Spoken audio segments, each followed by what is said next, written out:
mais um vídeo para você e hoje nós vamos falar sobre o individualismo, que é uma das causas das crises conjugais. Dentro desse aspecto, a gente precisa entender que depois que a gente se casa, o eu, ele até existe, mas ele não prevalece. Existem momentos de eu, sim, mas a maioria dos momentos é preciso dizer nós. Isso contribui muito para essas crises conjugais. É um aspecto muito importante, muito sério para ser observado para quem namora, para quem é noivo, porque não se trata só de me voltar para minhas coisas, é algo muito profundo. E se a pessoa não estiver disposta a mudar, e já tem que haver uma mudança no namoro e no noivado, se a pessoa não estiver disposta a mudar, ela não vai mudar no casamento, dificilmente vai mudar. E aí o casal vai entrar numa crise, vão entrar em dificuldades. E aí, para se abrir uma mudança já no casamento, é muito mais complicado. Porque já envolve outra pessoa, já envolve duas famílias, talvez até envolva filhos. E aí se torna muito desgastante, muito complicado, muito difícil. Envolve briga, envolve ferida.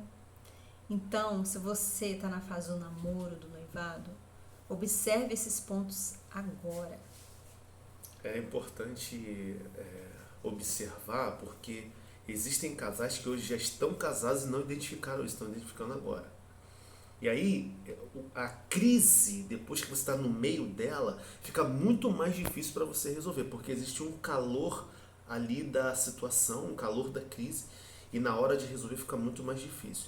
Mas nós vamos trazer aqui algumas dicas, algumas formas de coisas que nós vivemos e coisas que hoje a gente pode falar com você com propriedade, para que você que está no meio da crise, você comece a entender o seguinte: será que eu estou ainda nesse individualismo, nesse egoísmo, ou eu preciso já tomar um partido para que isso mude? Porque às vezes vai ser algo simples no seu dia a dia, no seu matrimônio, que você vai mudar, que vai tirar você dessa condição individual para você entrar na condição coletiva, na condição do nós. Antes da gente entrar, eu quero trazer um ponto que eu tenho certeza que o Fred vai concordar muito comigo. É o seguinte: às vezes a criação da pessoa, a educação, né, a vida familiar fez que a pessoa fosse assim.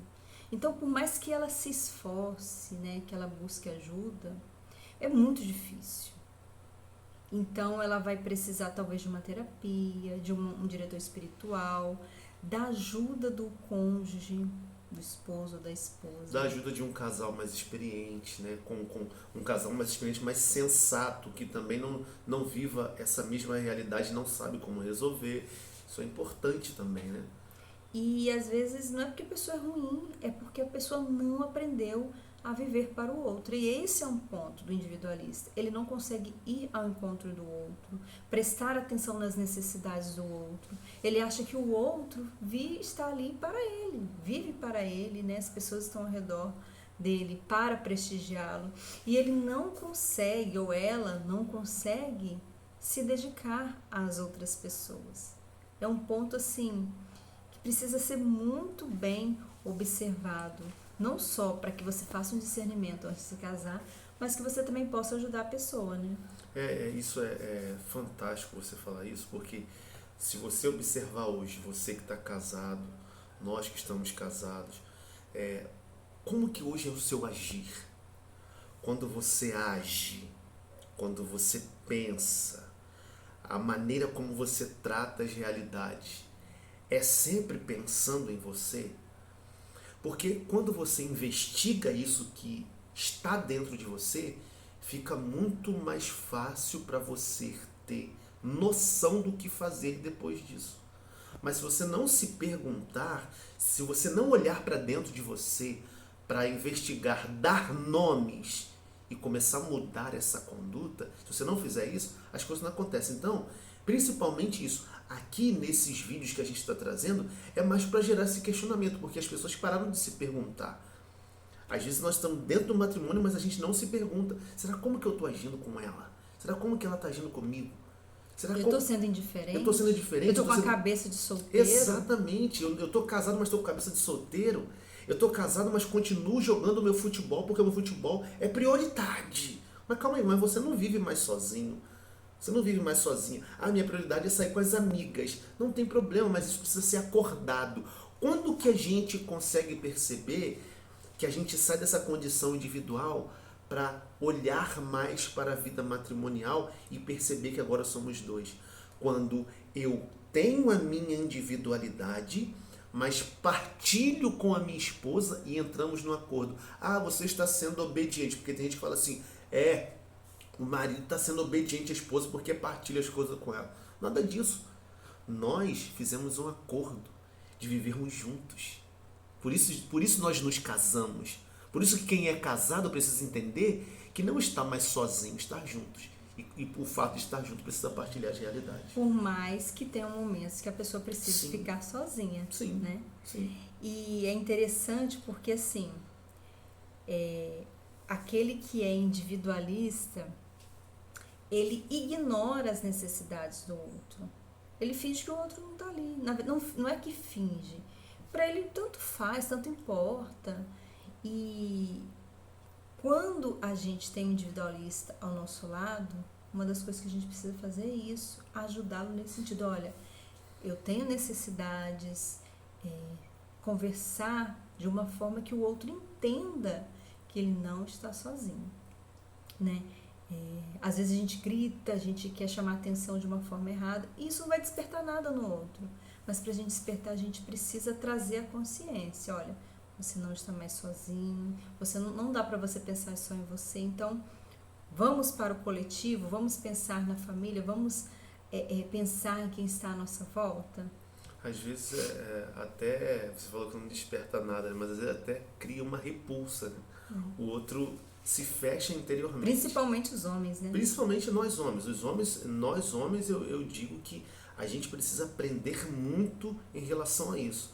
Porque se a nossa esposa fala uma coisa que é contrária àquilo que a gente está pensando, achando, ou a forma como nós fomos criados, a gente já se fecha e fica naquela coisa assim, eu estou triste, ou eu estou putinho, eu estou nervoso, não quero falar nada não, eu me escondo. Não, é preciso parar, ouvir a esposa, falar o que você está sentindo, não com ignorância, falar com caridade, falar com carinho, falar para ela, meu amor, é isso, isso, isso, eu penso isso, eu fui tratado assim, eu sou assim, eu preciso melhorar, eu quero melhorar, eu preciso da sua ajuda.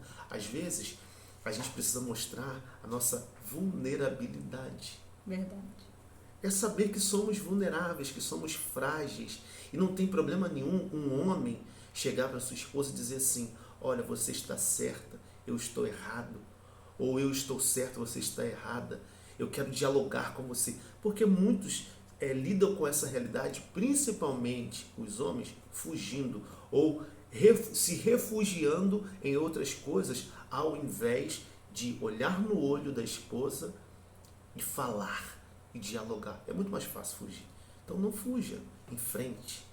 E vale a pena lembrar, né, que se você identificou isso em você e no outro, é um exercício, é um esforço, é difícil, não é fácil, mas é algo que precisa ser rompido para que você tenha um casamento profundo, fecundo e feliz. Eu acredito que tudo isso que a gente falou pode libertar muitos casamentos, tá? Porque nós não estamos falando coisas que a gente ouve corriqueiramente. A gente não ouve isso corriqueiramente. A gente não ouve isso na nossa família. Os mais velhos, os casais mais velhos não dizem isso para nós. Então, lute pelo seu casamento. Lute pela sua família. Mesmo diante de todas as intempéries que a sua família tem. Mas não seja egoísta, não seja individualista. Venha para fora para se unir de fato ao seu cônjuge. Seu cônjuge, falei até cônjuge, ao seu cônjuge. Deus abençoe gente? você. Deus abençoe, um grande abraço aí para você. Curte, compartilha e comenta. Valeu.